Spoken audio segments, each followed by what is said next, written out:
புத்தி கூர்மையும் வீரமும் மிக்க விக்ரமாதித்தன் கதைகள்.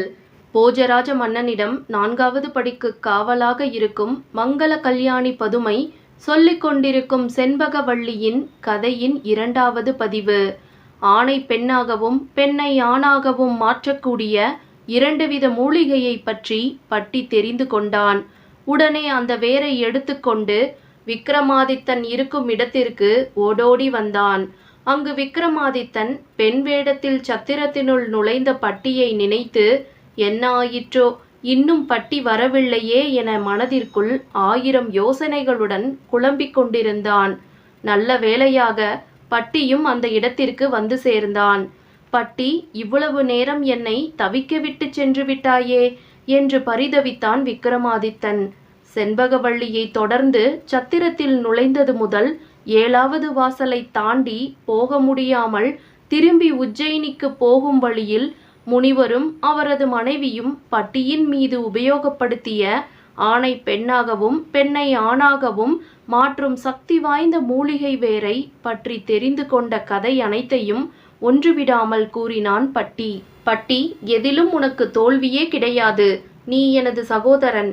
என்னை சந்திக்க வெற்றி என்ற இன்னொரு முகம் தேவையில்லை என்று அன்பு பாராட்டினான் விக்கிரமன். பிறகு விக்ரமாதித்தனும் பட்டியும் ஒருவரையொருவர் தட்டி கொடுத்து கொண்டனர். அரசே, இவ்வேரின் உதவியால் உம்மை பெண்ணாக்கி செண்பகவல்லியின் தந்தை வசம் ஒப்படைத்து விடுகிறேன். நீங்கள் செண்பகவல்லியுடன் பழகி அவள் கன்னி விரதத்தின் இரகசியத்தை அறிய முயற்சி செய்யுங்கள் என்று யோசனை கூறினான். பிறகு பட்டி ஒரு ராஜாவைப் போல் வேடமணிந்து மூலிகை வேரை பயன்படுத்தி விக்ரமாதித்தனை பெண் உருவத்திற்கு மாற்றினான். இருவரும் செண்பகவல்லியின் தந்தை விஜயரங்கன் முன்பு போய் நின்றனர். மன்னா, என் பெயர் மகுடராஜன். இவள் என் மனைவி. நான் வீராபுரி தேசத்தை அரசாட்சி செய்து வந்தேன். காலக்கொடுமையால் என்னை விட்டு எனது ராஜபதவி பறிபோனது. என் மனைவியை இங்கு பத்திரமாக பார்த்து கொள்ளுங்கள்.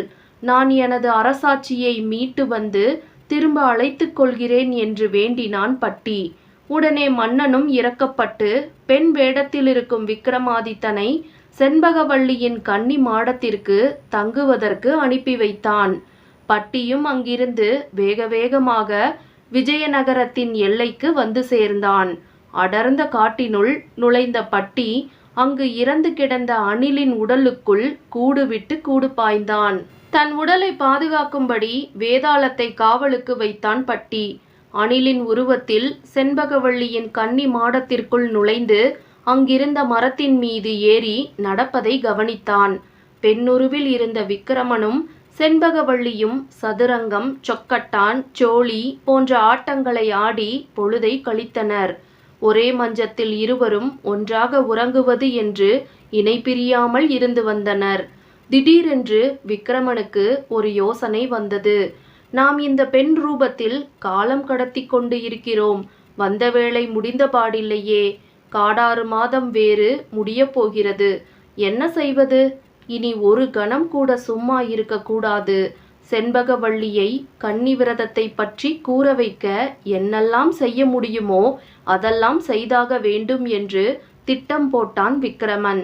உடனே செண்பகவல்லியிடம் பேசாமல் தனியாக போய் படுத்துக்கொள்வது, முகத்தை திருப்பிக் கொண்டு கவலையாக இருப்பது போன்ற பாவனைகளை விக்கிரமன் செய்து வந்தான். இதை பார்த்த செண்பகவல்லி, தோழி, உனக்கென்ன ஆயிற்று? ஏன் என்னிடம் பேசாமல் இருக்கிறாய்? உன் முகம் வாடியிருக்க யார் காரணம் என்று கவலையுடன் கேட்டாள். நான் உன்னிடம் சொல்வதால் என் கஷ்டம் நீங்கிவிடுமா? இல்லை, என் கவலையை தீர்த்து வைக்கப் போகிறாயா என்று சலிப்போடு சொன்னான் பெண் உருவில் இருக்கும் விக்கிரமன்.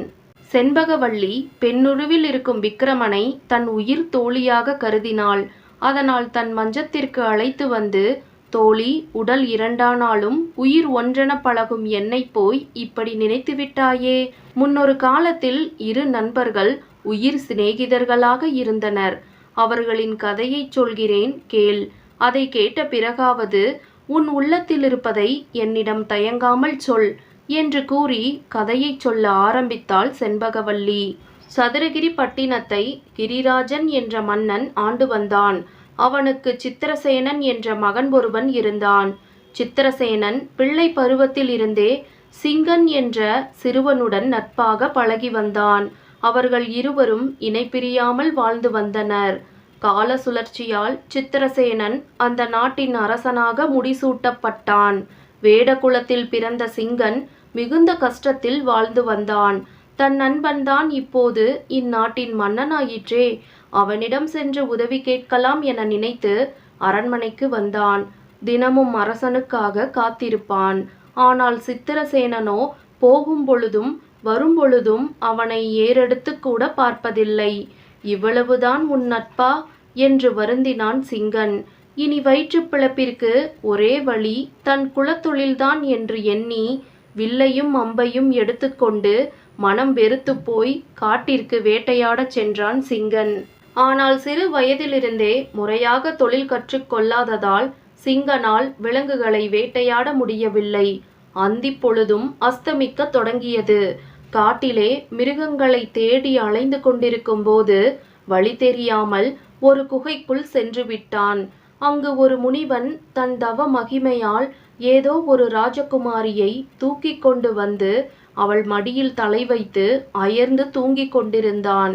வேடனை கண்ட ராஜகுமாரி, ஏ வேடா, நீ எதற்காக இங்கு வந்தாய்? இந்த முனிவன் நித்திரை தெளிந்து எழுந்து விட்டால் உன்னையும் என்னையும் கொன்றுவிடுவான், போய்விடு என்று சைகை காட்டினாள். உடனே சிங்கன் பயந்து நடுங்கி மலைக்குகையை விட்டு வெளியே ஓடி வந்தான். இந்த பெண் தேவகன்னிகை போல் இருக்கிறாளே, நம் சிநேகிதனுக்கு மிகுந்த பொருத்தமான பெண்ணாக இருப்பாள் என்று நினைத்து நேராக அரண்மனைக்கு வந்தான். தான் கண்ட காட்சிகளை ஒன்றுவிடாமல் சித்திரசேனனிடம் கூறினான். உடனே சித்திரசேனன் அகமகிழ்ந்து பழையபடி நட்புரிமை கொண்டாடினான். நண்பா, இராஜாங்க அலுவல் காரணமாக உன்னை சந்திக்க முடியவில்லை, என்னை மன்னித்துவிடு. இப்போதே நாம் இருவரும் குகைக்கு சென்று அப்பெண்ணை மீட்டு வருவோம், நீ வழிகாட்டு என்று கூறி பஞ்சகல்யாணி குதிரையின் மீது ஏறி இருவரும் புறப்பட்டனர். இருவரும் மலைக்குகையை அடைந்தனர். நண்பா, நீ முதலில் சென்று முனிவனின் சிரத்தை அசையாமல் உன் மடி மீது வைத்துக்கொண்டு அந்த பெண்ணை வெளியே வரச் சொல். அவள் வந்ததும் நான் உள்ளே வந்து முனிவனின் சிரத்தை கொய்து விடுகிறேன் என்றான் சித்திரசேனன். அதன்படி சிங்கனும் குகைக்குள் சென்றான். ராஜகுமாரியிடம் இருந்து முனிவரின் சிரத்தை தன் மடி மீது ஏந்தி கொண்டு அவளை வெளியே போகச் சொன்னான். அவளும் அதற்கு சம்மதித்து வெளியே சென்றாள். வெகு நேரமாகியும் தன்னை காப்பாற்ற தன் நண்பன் வராததைக் கண்டு சிங்கனின் தேகம் நடுநடுங்கியது. அவன் மடியில் தலை வைத்து படுத்திருந்த முனிவன் கண் விழித்து பார்த்தான். அங்கு ராஜகுமாரி இருக்கும் இடத்தில் வேடன் இருப்பது கண்டு கோபத்தில் கொந்தளித்தான். முனிவனின் காலில் வேடன் விழுந்து நடந்தவற்றை கூறி மன்னிக்கும்படி வேண்டினான். அடே மூடா, உனக்கு அறிவு எங்கடா போய்விட்டது? கூடா நட்பு கேடாய் முடிந்தது. இப்போது உன்னை ஆபத்தில் திண்டாட விட்டுவிட்டு அவன் ராஜகுமாரியுடன் அந்தப்புரத்திற்கு சென்று விட்டான். இவன்தான் இணைப்பிரியாத நண்பனா? சிநேகிதத்தின் நன்மையை விளக்கும் விதமாய் முன்னொரு காலத்தில் நடந்த ஒரு கதையை சொல்கிறேன் கேள் என்று சொல்லத் தொடங்கினார் முனிவர். இந்த கதையின் தொடர்ச்சியை அடுத்த பதிவில் கேட்கலாம். டிஸ்கிரிப்ஷன்ல இருக்க லிங்கை கிளிக் பண்ணி வேதாள கதைகள் அனைத்தையும் கேளுங்க. நன்றி நண்பர்களே.